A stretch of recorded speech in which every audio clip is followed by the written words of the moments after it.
que me motivou a estar na política tudo começa de um debate dentro da minha escola, quando eu tinha 12 anos de idade. 12 anos? 12 anos de idade. Seria Diferente. desculpa, falta de educação perguntar a idade agora? Eu tenho 28 Olha. anos, completei em janeiro. Mas eu não venho de uma família tradicional política, né? Diferente dos contextos Conseguiu furar a bolha, né? políticos tradicionais que a gente vê no nosso estado. E na minha escola, lá em Macaíba, no Colégio Equipe, eu tinha um professor de filosofia. E esse professor acabava tendo muitas discussões sadias dentro da sala de aula com as temáticas que ele trazia. E certa vez ele decidiu trazer para dentro da escola, no ginásio, uma sabatina com os candidatos a prefeito, onde quem criaria as perguntas seriam os alunos. Então ele dividiu as turmas em grupos. Esse grupo vai tratar de educação, esse de segurança, de trabalho e renda. Dividiu as temáticas e a gente tinha que criar esses questionamentos a serem feitos. E até o dia em que estava marcada a sabatina, eu não entendia nada sobre política. Eu era uma criança na pré-adolescência. Era algo que eu via, como eu sempre falo, na televisão. Algo em Brasília, algo que estava muito distante da minha realidade, que eu realmente não estava atenta.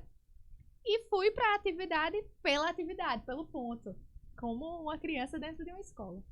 Mas quando eu cheguei lá, eu fiquei impressionada com a falta de habilidade para responder perguntas feitas por crianças da minha idade, por adolescentes, alguns um pouco mais velhos. E aí eu cheguei em casa nesse dia, um pouco impressionada, e perguntei ao meu pai: pai, em quem é que o senhor vota? E aí meu pai falou, e eu disse: mas em fulano. Eu vi essa pessoa hoje na sabatina que nós fizemos, pai, e ele é muito ruim, ele não sabe responder. Eu não sabia se era uma pessoa boa. A análise que eu fiz foi de acordo com a forma que a pessoa falava. E aí eu disse: pai, ele não sabe falar, ele não soube responder as nossas perguntas. Não passou uma boa impressão. Né? Então, a partir daí eu comecei a acompanhar os debates, comecei a assistir debates na televisão e comecei a dizer que um dia eu ia ser política. E aí eu cheguei pro professor uma semana depois e disse: professor, eu vou ser um dia. E aí ele disse: mas Clarissa, para ser político tem que ter dinheiro. Aí eu disse: não, professor, eu pesquisei já. Tem que ter acima de 18 anos e estar em dia com a justiça eleitoral. Não tinha essa parte dizendo que precisava de dinheiro, não. E aí ele tentou me explicar a parte da compra de voto. E eu fiquei indignada. Quando eu criança, alguém dizendo que é possível vender um direito de escolha, eu fiquei sem acreditar. Porque uma coisa sou eu chegar numa loja e comprar essa xícara, comprar essa blusa. Outra coisa é eu comprar o seu direito de escolher o seu futuro, né? Então, essas situações acabaram me deixando uma adolescente muito questionadora, que acabei decidindo fazer direito não com o sonho de me tornar advogada, mas com o objetivo de me capacitar para estar na política.